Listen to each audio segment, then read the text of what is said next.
Alhamdulillah hari ini kita bertemu lagi dan mohon izin Uma lihat hari ini ada 1.000 peserta, Masya Allah. Beberapa pekan terakhir ini kuota memang sudah tidak bisa lagi lebih daripada 1.000. Jadi terima kasih kepada teman-teman yang sudah bergabung dari jam 10 tadi, Masya Allah. Hari ini insya Allah kita akan membahas mengenai bagaimana caranya membersihkan hati kita agar tidak mudah tersakiti. Langsung saja teman-teman semuanya, dalam kehidupan kita kadang-kadang ada perilaku atau perkataan seseorang yang membuat hati kita terluka, tersinggung, yang membuat kita sakit hati, yang membuat kita menjadi orang yang membenci orang itu, tidak bisa memaafkannya, atau bahkan kita rasa ingin melakukan sesuatu untuk membalaskan dendam kita. Ya, kadang-kadang ada perasaan seperti itu.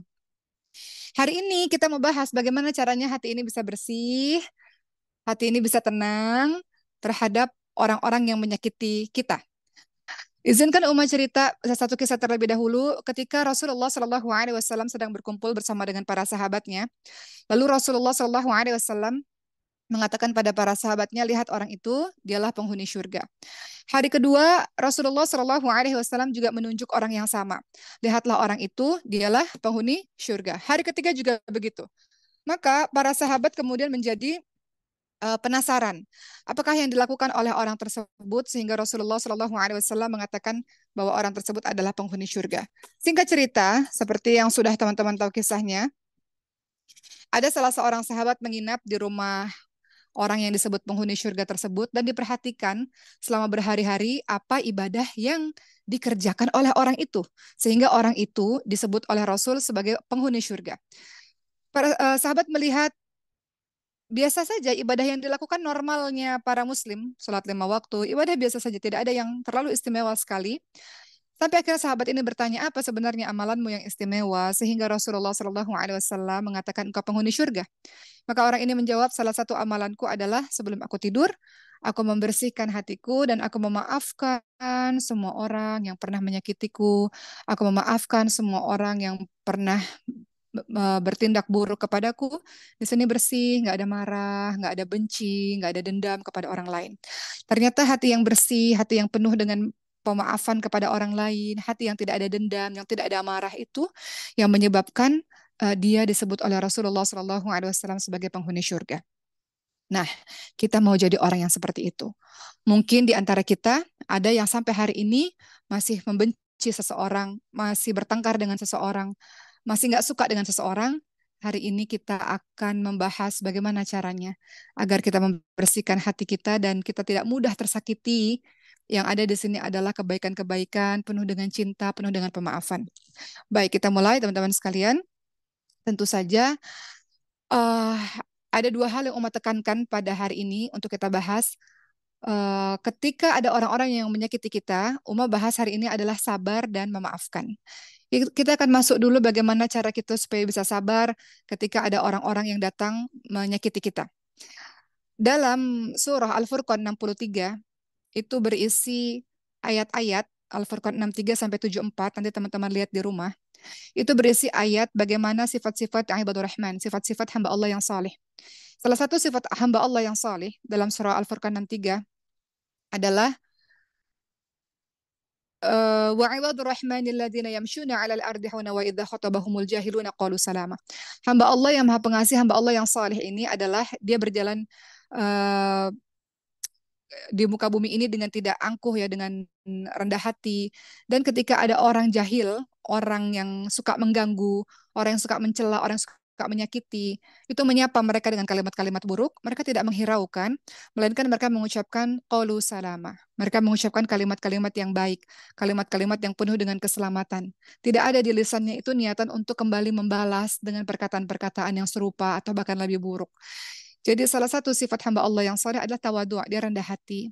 Karena kerendah hatiannya itu, maka dia mengeluarkan kalimat-kalimat yang baik kepada orang yang telah menyakitinya. Qaulu salama, dia ucapkan kalimat yang penuh dengan keselamatan.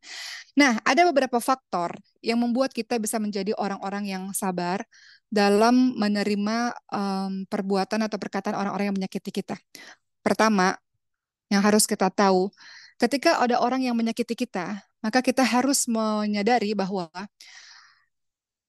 Kita harus tahu bahwa Allah Subhanahu wa taala yang menciptakan semua perbuatan hamba, baik itu gerakan, baik itu keinginan, dan kita harus tahu bahwa segala sesuatu yang dikehendaki oleh Allah pasti terjadi, segala sesuatu yang tidak dikehendaki Allah pasti tidak akan terjadi. Jadi apa yang terjadi kepada kita, kata-kata buruk itu atau perbuatan buruk itu memang sudah ketentuan dari Allah Subhanahu wa taala. Memang sudah bagian dari takdir Allah Subhanahu wa taala. Tidak ada satu kejadian pun dalam kehidupan kita kecuali atas izin dan kehendak dari Allah. Jadi kalau ada orang yang menyakiti, memang itu sudah bagian dari takdir Allah yang pasti terjadi. 50.000 tahun yang lalu sebelum Allah menciptakan langit dan bumi, Allah sudah menuliskan di Lauhul Mahfud bahwa detik ini, hari ini, jam ini, di tempat ini, memang kita akan mendapatkan perlakuan buruk itu. Kita akan mendapatkan rasa sakit itu. Jadi pertama teman-teman yakin bahwa ini bagian dari takdir Allah, ketentuan Allah. Memang kata Allah memang ini harus terjadi kepada diri kita. Ya, teman-teman lihat bagaimana Siti Maryam diceritakan dalam surah Maryam dan surah Ali Imran. Kisahnya Siti Maryam, beberapa di antaranya seorang ahli ibadah, wanita yang suci luar biasa. Namun pun tidak lepas dari kalimat-kalimat yang menyakiti hatinya. Fitnah, dikatakan sebagai wanita penzina, punya anak, tidak punya suami. Tidak lepas dari kalimat-kalimat buruk itu. Dan itu sudah bagian dari ketentuan Allah. Begitu pula Siti Aisyah radhiyallahu anha. Diceritakan bagaimana beliau juga difitnah dengan luar biasa, padahal beliau adalah wanita atau istri yang paling dicintai oleh Rasul. Apalagi kita. Kadang-kadang kita bertanya kepada Rasul, kenapa ini terjadi ya? Kita bertanya kepada Allah, kenapa ini terjadi kepada saya ya Allah? Apa salah saya ya Allah? Apa dosa saya ya Allah?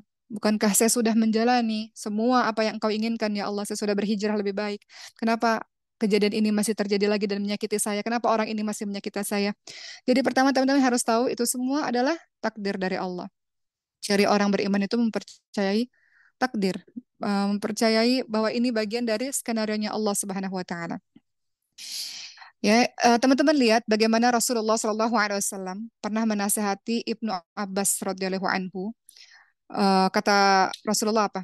Wahai anak muda, wahai Ibnu Abbas, aku akan mengajarkan kepadamu beberapa kalimat. Kata Rasulullah apa? Jagalah Allah, niscaya Allah akan menjaga kamu.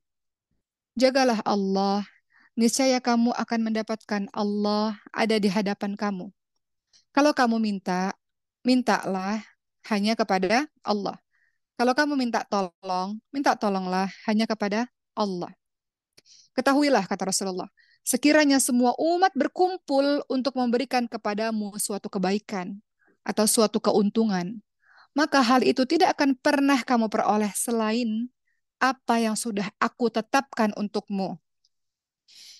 Pun sebaliknya, sekiranya semua manusia berkumpul untuk melakukan sesuatu yang membahayakan dirimu, mencelakakan dirimu, niscaya tidak akan membahayakan kamu kecuali apa yang telah Allah tetapkan untuk kamu. Kata Rasulullah, segenap pena telah diangkat dan lembaran telah kering. Hadis riwayat Tirmidzi. Apa maksudnya? Apa hikmah dari kalimat ini, teman-teman semua? Kata Rasulullah, jagalah Allah, maka Allah akan menjagamu. Ini nasihat untuk Ibnu Abbas.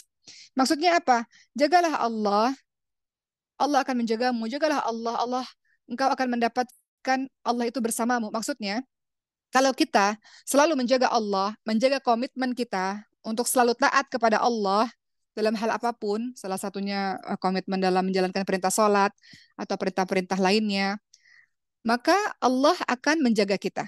Jagalah Allah, Allah akan menjaga kita. Maksudnya jagalah komitmenmu dengan Allah Subhanahu wa taala, maka Allah akan menjagamu. Penjagaan Allah kepada kita luas, teman-teman semua. Penjagaan Allah kepada kita itu macam-macam. Misalnya Allah menghilangkan kemudorotan kepada kita, Allah menghilangkan mara bahaya, Allah memberikan kita kesehatan, Allah memberikan kita ilmu dan sebagainya. Itu penjagaan Allah Subhanahu wa taala. Ya, kemudian dalam hadis tersebut juga dijelaskan keharusan kita untuk bertawakal kepada Allah, bersandar kepada Allah. Ya, tadi dikatakan seluruh manusia apabila bersatu mencelakakan dirimu nggak akan pernah terjadi selain apa yang sudah ditetapkan oleh Allah kepadamu. Kalau semua manusia bersatu untuk memberikanmu kebahagiaan, juga tidak akan terjadi selain apa yang telah ditetapkan Allah kepadamu. Jadi em, bertawakal kepada Allah atas segala hal dan keharusan untuk kita yakin bahwa musibah atau kesenangan semuanya atas kehendak Allah. Jadi di sini mau menyampaikan yang poin pertama, bagaimana kalau ada orang yang menyakiti kita, apa yang harus kita lakukan? Itu bagian dari takdir Allah Subhanahu wa taala yang memang Allah sudah tuliskan bahwa itu terjadi untuk kita. Jadi jangan lagi tanya kenapa, kenapa dia jahat kepada saya, kenapa ini terjadi kepada saya, kenapa. Pertama terima dulu bagian dari takdir Allah. Memang ini harus terjadi dan memang ini harus kita lewati. Seperti Siti Maryam, memang harus dilewati. Sesoleh apapun beliau, tetap harus dilewati bahwa beliau punya kisah dalam hidupnya yang dicaci maki oleh orang. Siti Aisyah radhiyallahu anha, sesoleh apapun beliau, tetap ditakdirkan oleh Allah punya kisah berita bohong di mana orang-orang memfitnah Siti Aisyah. Begitu pula dengan kita. Dalam kehidupan kita nggak selamanya semua orang cinta kita. Ada orang cinta, ada orang nggak cinta. Itu sesuatu yang pasti terjadi. Kata pepatah Arab, Ridhanas ghayatun la tudrak. Mengharapkan ridhonya manusia membuat semua orang cinta pada kita sesuatu hal yang mustahil terjadi. Ada orang suka, ada orang nggak suka. Ada orang cinta, ada orang benci. Itu hal yang biasa dalam kehidupan ini. Jadi pertama, kalau ada orang menyakiti kita, terima ini bagian dari takdir Allah Subhanahu wa taala yang pasti harus terjadi. Kedua, kalau ada orang yang menyakiti kita dengan perkataannya, dengan perbuatannya, kita nggak bisa lupa kejahatannya kepada kita. Kedua yang harus kita lakukan apa? Mungkin ada dosa yang kita perbuat, sehingga hal itu terjadi. Artinya introspeksi diri, mungkin ada dosa yang kita perbuat. Hendaknya kita mengakui akan segala dosa yang kita perbuat, yang mungkin saja dengan dosa itu membuat orang lain menzalimi kita. Orang lain berkata buruk kepada kita. Orang lain berbuat tidak baik kepada kita. Mungkin ada kesalahan kita juga, teman-teman semua. Makanya teman-teman lihat surah Asy-Syura ayat ke-30. Allah Subhanahu wa taala berfirman, "A'udzubillahi minasyaitonir rajim. Wa ma asabakum min musibatin fabima kasabat aydikum wa ya'fu an katsir." Kata Allah Subhanahu wa taala, dan apa saja musibah yang menimpa kamu, maka itu disebabkan oleh perbuatan tanganmu sendiri dan Allah memaafkan sebagian dari kesalahan-kesalahanmu. Jadi dalam ya, jadi dalam surah Asy-Syura ayat 30 ini kita tahu bahwa hal-hal yang nggak mengenakan terjadi pada diri kita, yang melukai diri kita, yang menyakiti diri kita, mungkin disebabkan karena ada kesalahan kita. Ada dosa-dosa kita di masa lalu. Maka diri kita hendaknya disibukkan untuk bertaubat kepada Allah Subhanahu wa taala. Mungkin saja karena dosa-dosa itulah yang menjadikan Allah menurunkan musibah itu. Mungkin saja karena dosa-dosa kita di masa lalu atau yang masih kita kerjakan sampai hari inilah yang membuat kejadian gak enak itu terjadi kepada kita. Jadi kita tidak sibuk untuk mencela atau marah-marah kepada orang yang zalim kepada kita. Tapi kita sibuk dengan introspeksi diri kita sendiri. Kita sibuk dengan mengkoreksi diri kita sendiri, dengan mencela diri kita sendiri, dengan beristighfar kepada Allah Subhanahu wa taala, karena mungkin saja itu terjadi sebab ada kesalahan diri kita. Ya. Kita katakan musibah ini mungkin terjadi dikarenakan dosa-dosa yang telah aku perbuat. Makanya Sayyidina Ali bin Abi Thalib radhiyallahu anhu pernah mengatakan sebuah kalimat, teman-teman semua. Kata beliau, hendaknya seorang hamba hanya berharap kepada Allah Subhanahu wa taala dan hendaknya dia takut terhadap akibat yang akan diterima dari dosa-dosa yang telah diperbuatnya. Apa kata Sayyidina Ali? Hendaknya seorang hamba hanya berharap kepada Allah dan hendaknya dia takut terhadap akibat yang diterimanya dari dosa-dosa yang diperbuatnya. Ya, dan beliau juga mengatakan, kata Sayyidina Ali bin Abi Thalib, beliau mengatakan musibah itu turun disebabkan dosa dan diangkat disebabkan taubat.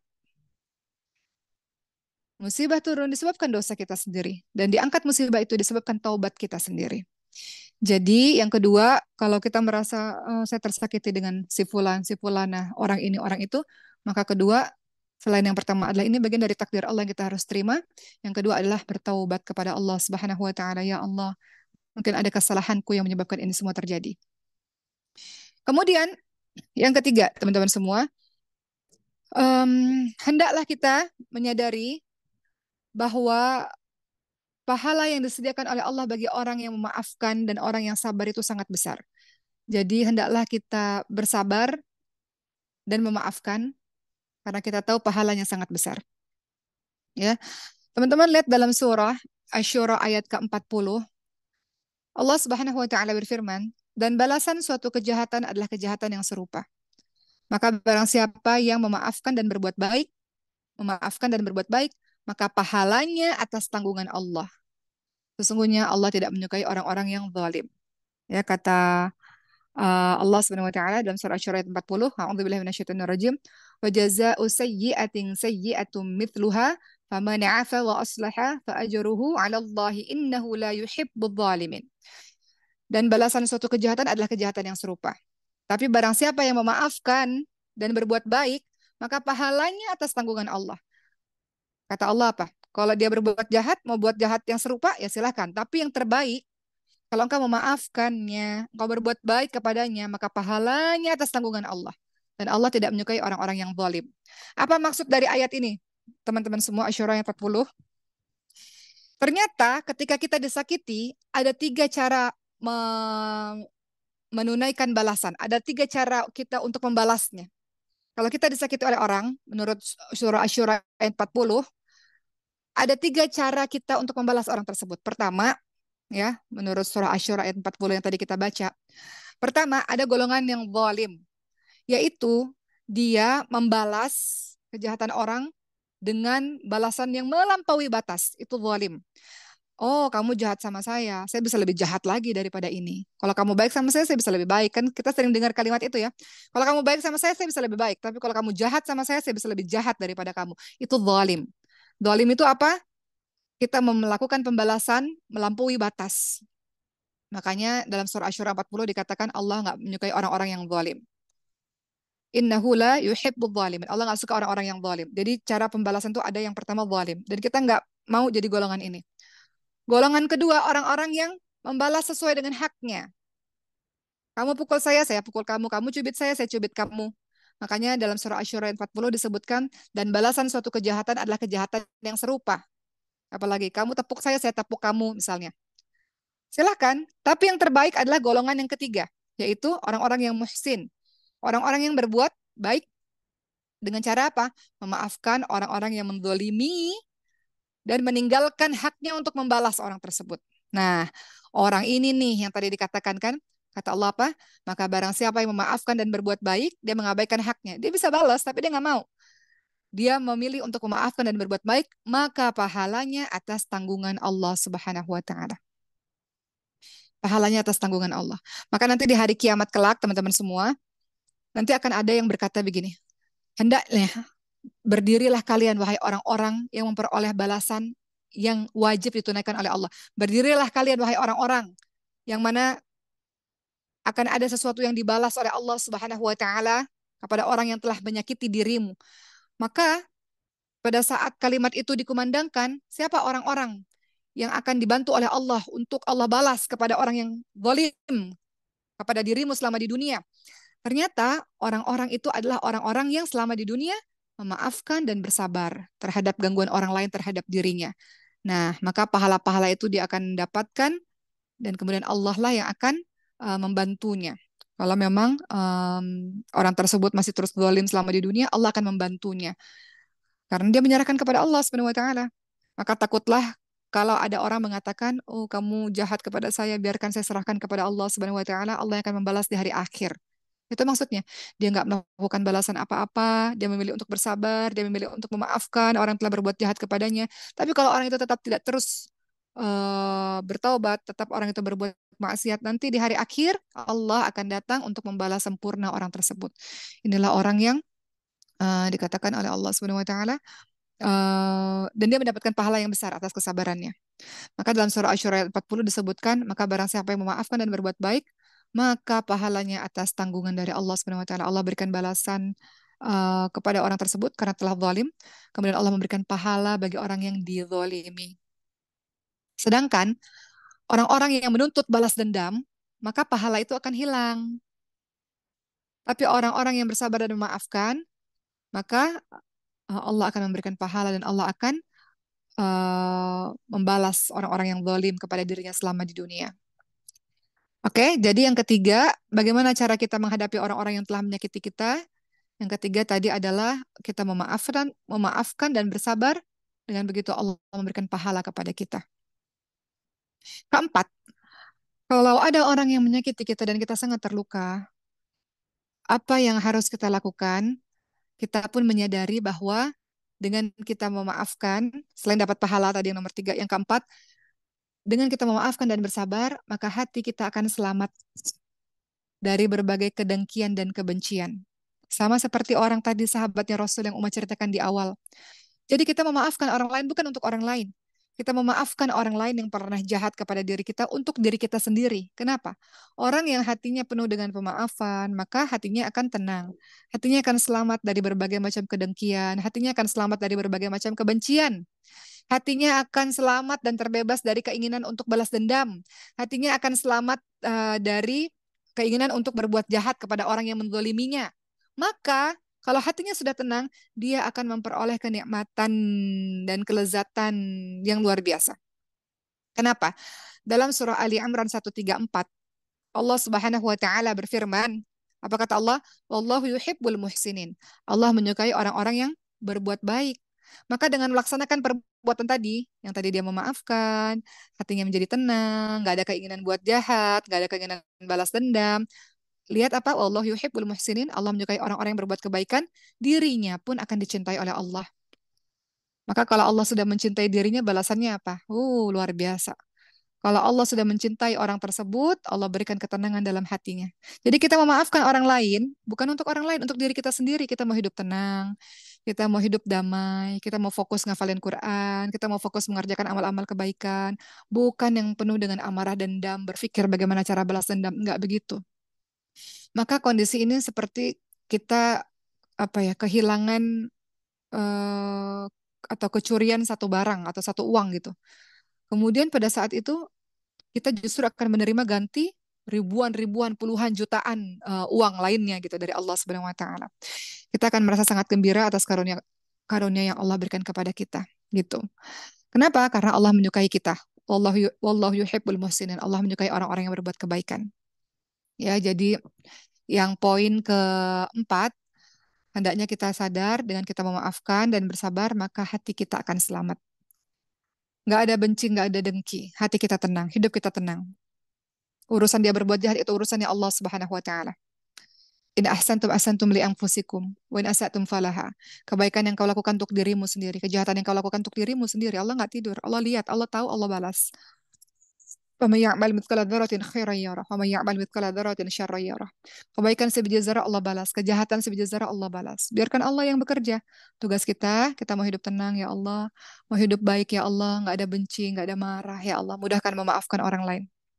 Yang kelima, apa yang harus kita lakukan ketika ada orang yang menyakiti kita, kita terluka, kita rasa um, sakit, maka kita harus menyadari eh, jangan sampai berpikir untuk balas dendam kepada orang tersebut karena itu akan mewariskan kehinaan dalam diri kita. Kelima, jangan pernah berpikir untuk balas dendam karena kalau kita melakukan itu akan hina diri kita. Kita akan hina teman-teman semua. Apa kata Rasulullah SAW? Kemuliaan hanya akan ditambah oleh Allah kepada hamba yang bersikap pemaaf. Jadi kalau dia pemaaf, dia dimuliakan. Berarti sebaliknya, kalau dia penuh dendam, penuh dengan keinginan jahat, maka dia akan hina. Ya, jadi balas dendam nggak akan ada artinya, hanya membuat kita menjadi orang yang hina dan mempersempit hidup kita dan membuat waktu kita habis karena kita berpikir bagaimana cara membalaskan dendam kepada dia, padahal Allah yang akan membalaskannya untuk kita. Keenam, teman-teman semua,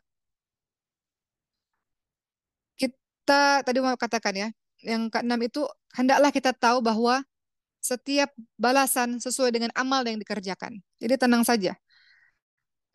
Hendaknya kita menyadari bahwa setiap perbuatan maka begitu pula Allah akan membalasnya.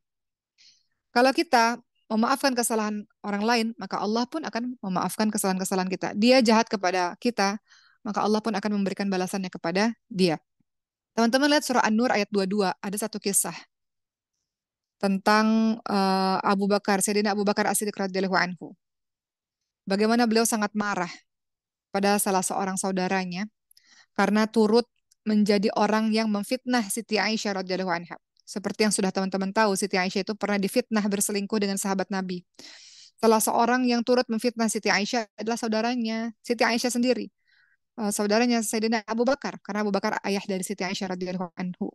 Ketika mengetahui hal ini, bahwa tega-teganya ada saudara yang ikut-ikutan kompor, ikut-ikutan memfitnah, maka Sayyidina Abu Bakar mengatakan nggak mau. Aku nggak akan memberikan pertolongan nafkah kepadanya karena selama ini dinafkahi terus oleh Abu Bakar As-Siddiq radhiyallahu anhu. Bisa-bisanya orang yang selama ini aku beri uang, aku beri pertolongan kehidupannya menusuk dari belakang, turut memfitnah, turut mengejek-ngejek, turut mengolok-olok. Maka Sayyidina Abu Bakar tidak bisa memaafkan orang itu. Kalau orang lain mungkin nggak masalah, orang lain nggak jauh gitu. Tapi kalau orang terdekat yang menyakiti, kita sangat terluka. Maka Sayyidina Abu Bakar sangat terluka dengan perbuatan salah seorang saudaranya sehingga berjanji akan menghentikan bantuan akibat yang dilakukan oleh saudaranya tersebut. Maka Allah menegur teman-teman semua. Allah menegur dalam surah An-Nur ayat 22. Kata Allah, janganlah orang-orang yang memiliki kelebihan dan kelapangan di antara kamu bersumpah tidak akan memberikan bantuan kepada kaum kerabatnya, kepada orang-orang miskin, kepada orang-orang yang berhijrah di jalan Allah Subhanahu wa taala. Kata Allah Subhanahu wa taala terhadap orang yang menyakiti kita, waliyafu waliyasfahu. Apa kata Allah Subhanahu wa taala? Hendaklah kamu memaafkan. Hendaklah kamu berlapang dada, minta sama Allah, ya Allah, sembuhkan ya Allah, hilangkan ya Allah rasa benciku, rasa nggak sukaku ya Allah. Jadi bukan hanya sekedar memaafkan, tapi berlapang dada. Kata Allah Subhanahu wa taala, "Ala tuhibbuna ayyaghfirallahu lakum wallahu ghafurur rahim." Apa kata Allah? Apakah kamu tidak ingin Allah mengampunimu? Engkau kan juga punya dosa, dosa yang banyak. Maka ampuni orang lain sebagaimana Allah akan mengampuni dosa-dosamu. Dan Allah adalah Maha Pengampun lagi Maha Penyayang. Jadi, poin keenam, hendaklah kita mengetahui bahwa setiap balasan itu sesuai amalan yang dikerjakan. Kalau kita memaafkan, kalau kita berbuat baik, maka Allah membalas dengan begitu juga. Kita memaafkan orang lain, maka Allah pun memaafkan dosa-dosa kita juga. Karena kita ini banyak dosanya juga. Bukan orang lain yang menyakiti kita. Kita pernah mungkin menyakiti orang lain atau menyakiti Allah atau berbuat durhaka kepada Allah. Dan kita ingin Allah ampuni kita. Allah saja mengampuni semua hambanya. Sampai di detik-detik ajalnya. Kita pun minta kepada Allah agar bisa mudah memaafkan kesalahan orang lain. Siapa kita? Sampai kita mengatakan saya nggak mau memaafkan dia. Jadi kita minta kepada Allah agar kita jadi orang-orang yang bisa memaafkan kesalahan orang lain sebagaimana kita pun banyak kesalahan kepada orang lain atau kepada Allah Subhanahu wa taala. Ketujuh, apa yang harus kita lakukan ketika ada orang-orang yang menyakiti kita, melukai kita? Maka yang harus kita lakukan adalah disibukkan dengan perkara-perkara yang baik. Sehingga kita lupa dengan hal-hal yang menyakiti kita sehingga kita lupa dengan hal-hal yang menyakiti kita tersebut. Teman-teman tahu, hendaknya kita mengetahui apabila diri kita disibukkan dengan urusan kebencian, kemarahan, pelampiasan dendam, maka waktu kita terbuang sia-sia. Hati kita menjadi terpecah-pecah, konsentrasi kita terpecah-pecah. Mohon izin Uma cerita sedikit dulu waktu masih remaja belasan tahun. Uma mulai belajar untuk menghafalkan Al-Quran. Pada saat itu lagi bertengkar sedikit dengan seorang sahabat ya di handphone lagi bertengkar padahal lagi ngafal pada saat itu lagi sedang menghafal dan sudah tibanya waktu setoran pada saat itu Uma nggak dapat sama sekali hafalannya nggak nyangkut sama sekali. Kenapa? Karena hati ini disibukkan dengan marah, dengan benci, jadi waktunya terbuang dengan kemarahan itu. Waktu-waktunya jadi terbuang nggak bisa konsentrasi karena kebencian dan karena perasaan yang marah kepada orang lain. Ternyata itu menjadi terbuang waktunya sia-sia. Sehingga teman-teman, kalau ada orang yang menyakiti kita, kemudian kita balas, kita respon, nggak akan ada habisnya. Kita nggak bisa konsentrasi untuk urusan-urusan yang lain. Betul nggak? Kita nggak bisa konsentrasi untuk urusan-urusan yang penting. Waktu kita terbuang sia-sia, berbagai manfaat akan lepas daripada diri kita. Jadi kalau kita sebaliknya, kalau kita memaafkan, kita minta Allah tenangkan hati kita, maka kita akan merasa lebih apa ya? Kita rasa lebih lebih tenang dalam mengerjakan berbagai macam hal. Terkadang kita marah kembali, kita melakukan pembalasan dendam, kita ingin menyakiti kembali, maka itulah yang akan menjadi sebab bertambahnya kejahatan orang lain kepada diri kita. Kenapa? Karena kejahatan dibalas kejahatan, kejahatan dibalas kejahatan, nggak kelar-kelar. Terus menerus akan berada dalam circle permusuhan. Dan itu membuang-buang waktu kita. Karena kita harus punya hati yang tenang untuk mengerjakan berbagai macam hal. Kita harus punya pikiran yang fokus, yang tenang untuk bisa mengerjakan banyak hal. Ya, dan kedelapan, teman-teman juga harus memahami bagaimana kalau ada orang yang menyakiti kita. Teman-teman harus memahami ketika teman-teman memilih untuk balas dendam, maka ketahuilah bahwa itu adalah keinginan untuk melampiaskan hawa nafsu kita. Itu adalah keinginan kita untuk kembali menyakiti dia. Seakan-akan kita nggak percaya bahwa Allah membalas dan Allah maha melihat apa yang telah terjadi kepada kehidupan kita.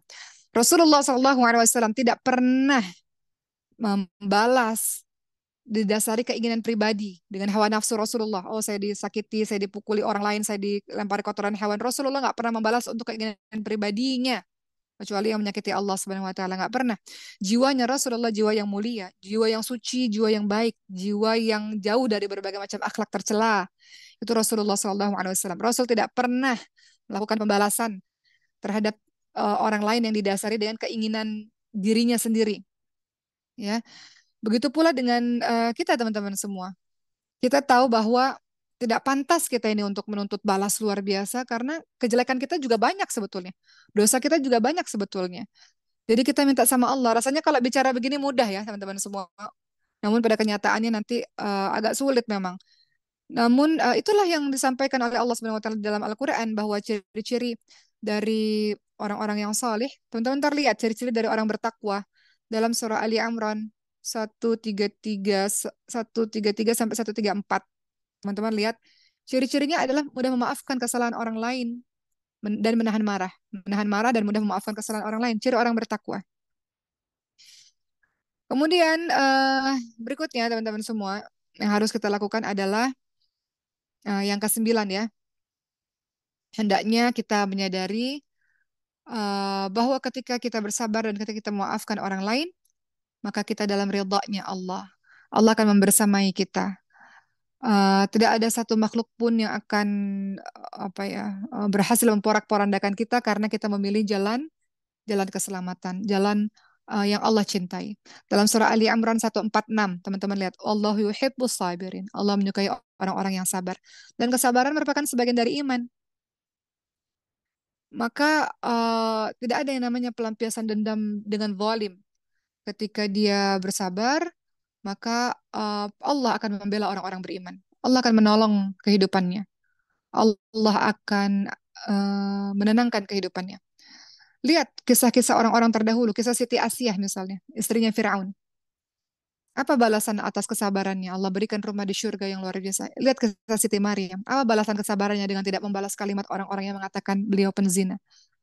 Allah berikan beliau kedudukan yang luar biasa. Kisah Siti Aisyah. Kisah Siti Aisyah ketika dituduh berzina atau berselingkuh dengan sahabat Rasul lainnya. Maka apa yang terjadi kepada Siti Aisyah? Siti Aisyah dibersihkan namanya oleh Allah Subhanahu wa taala dengan diturunkannya surah An-Nur. Ya, dibersihkan nama Siti Aisyah.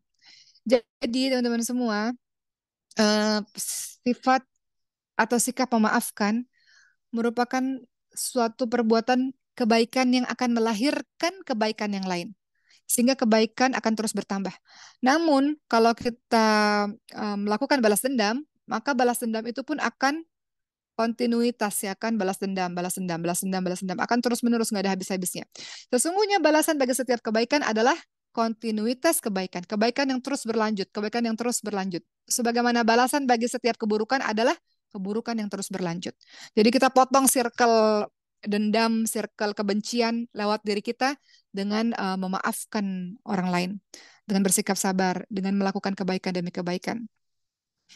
Mungkin sedikit dari Uma, teman-teman semua, tentang memaafkan orang lain ini, agar kita hatinya bersih dan tidak mudah tersakiti, seperti tema kita pada hari ini. Apa kata Rasulullah SAW dalam hadis surat Abu Daud, aku memberikan jaminan rumah di pinggiran surga bagi orang yang meninggalkan perdebatan, walaupun dia benar. Aku memberikan jaminan rumah di tengah surga bagi orang yang meninggalkan kedustaan, walaupun dalam candaan.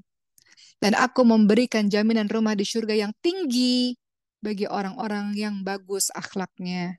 Bagus akhlaknya itu apa? Termasuk di dalamnya sabar, memaafkan kesalahan orang lain, bersikap tenang dalam berbagai macam keadaan, meminta perlindungan kepada Allah Subhanahu wa taala. Itu bagian dari orang yang bagus akhlaknya. Teman-teman lihat dalam surah Ali Imran ayat 134. Tadi Uma katakan ciri-ciri orang bertakwa itu ada dalam 133, 134, 135. Dalam surah Ali Imran 134, Allah Subhanahu wa taala berfirman, A'udzu billahi minasyaitonir rajim. Alladzina yunfiquna fis sarra'i wad dhara'i wal kadhimina al ghaidha wal 'afina 'anil nas. Wallahu yuhibbul muhsinin. Siapa orang bertakwa itu? Orang yang menafkahkan hartanya di jalan Allah, baik di waktu lapang maupun di waktu sempit, dan orang-orang yang menahan amarahnya dan memaafkan kesalahan orang lain. Dan Allah menyukai orang-orang yang berbuat kebaikan. Itu dalam surah Ali Imran 134. Apa kata Allah lagi dalam surah Al-A'raf ayat 199? Apa kata Allah? A'udzu billahi minasyaitonir rajim. Khudhil afwa wa'mur bil 'urfi wa a'rid 'anil jahilin. Jadilah engkau pemaaf dan suruhlah orang-orang mengerjakan hal yang baik-baik dan berpalinglah dari orang-orang yang bodoh. Jangan ikut-ikutan kepada perbuatan-perbuatan yang tidak ada gunanya, yang tidak ada manfaatnya. Teman-teman lihat lagi dalam surah Fusilat ayat 34 sampai 35. Apa kata Allah? Tidak sama kebaikan dan kejahatan. Tolaklah kejahatan itu dengan cara yang lebih baik. Maka tiba-tiba ada orang di antaramu dan di antara dia ada permusuhan, kemudian menjadi teman yang setia, seolah-olah menjadi teman yang setia. Sifat-sifat yang baik itu tidak dianugerahkan melainkan kepada orang-orang yang sabar, dan tidak dianugerahkan melainkan kepada orang-orang yang akan memiliki keuntungan yang besar. Ya, teman-teman lihat lagi dalam surah Asy-Syura ayat 43, orang-orang yang sabar dan memaafkan, sesungguhnya perbuatan yang demikian itu termasuk hal-hal yang diutamakan. Kata Allah Subhanahu wa taala. Banyak sekali ayat-ayat yang menyuruh kita untuk memaafkan. Ayat-ayat ini menyuruh kita untuk memaafkan orang lain loh. Bukan meminta maaf. Maksudnya apa? Sebelum orang lain minta maaf, kita memaafkan orang lain itu. Itu maksudnya. Jadi teman-teman semua, mudah-mudahan hari ini tidak ada lagi orang-orang yang hatinya penuh dengan kebencian, penuh dengan kemarahan. Kata Rasulullah SAW dalam hadis riwayat Muslim, sesungguhnya kelembutan jika ada dalam sesuatu, maka akan membuat sesuatu itu menjadi indah. Jika kelembutan itu lepas, maka membuat sesuatu menjadi jelek. Jadi hadirkan kelembutan di dalam hati kita untuk bisa mudah memaafkan kesalahan orang lain. Rasulullah itu tidak pernah loh membenci atau tidak pernah memukul dengan tangannya ya para istrinya atau para hamba sahayanya, kecuali pada saat berperang dalam membela agama Allah Subhanahu wa taala. Dan dalam hadis surat Muslim dikatakan, dan ketika beliau disakiti, beliau sama sekali tidak pernah membalas orang yang menyakitinya, kecuali bila apa yang telah diharamkan oleh Allah Subhanahu wa taala itu dilanggar, maka baru beliau membalas karena Allah. Lihatlah Rasulullah Shallallahu alaihi wasallam ya, bagaimana beliau akhlaknya yang luar biasa. Banyaklah hal-hal yang terjadi kepada Rasulullah. Pernah pada suatu ketika juga diceritakan dalam hadis surat Bukhari Muslim, Rasulullah dan saya ya kata seorang sahabat berjalan bersama, kemudian ada seseorang yang em, menarik selendang Rasulullah dengan sangat kuat. Dan saya melihat lehernya Rasulullah terdapat bekas tarikan itu, bekas bajunya, karena kerasnya tarikan dari orang Badui itu. Kemudian orang Badui itu berkata, wahai Muhammad, berilah kepadaku harta Allah yang ada padamu. Dia berkata-kata dengan kasar. Sudah tarik selendangnya Rasul sehingga menyebabkan lehernya Rasul berbekas dan berteriak dengan kata-kata kasar yang tidak sopan. Maka Rasulullah SAW hanya tersenyum melihat orang tersebut dan akhirnya beliau menyuruh sahabatnya untuk memenuhi permintaan orang Arab Badui itu. Maksudnya apa? Rasulullah tahu tidak perlu terlibat pada perdebatan yang tidak perlu, orang ini toh belum mengerti, orang Arab Badui belum mengerti, mau diajak berdebat atau diajak berbicara juga belum paham orang Arab Badui. Sama seperti ketika ada orang Arab Badui yang diceritakan dalam sebuah hadits yang buang air di masjid, ya kan? Kemudian para sahabat tentu saja ingin memukul orang Arab Badui tersebut. Rasulullah SAW tidak melakukannya, bahkan menyuruh orang itu buang hajat sampai selesai, dan kemudian baru menyuruh para sahabat untuk membersihkannya, baru nanti disampaikan dengan kalimat yang baik.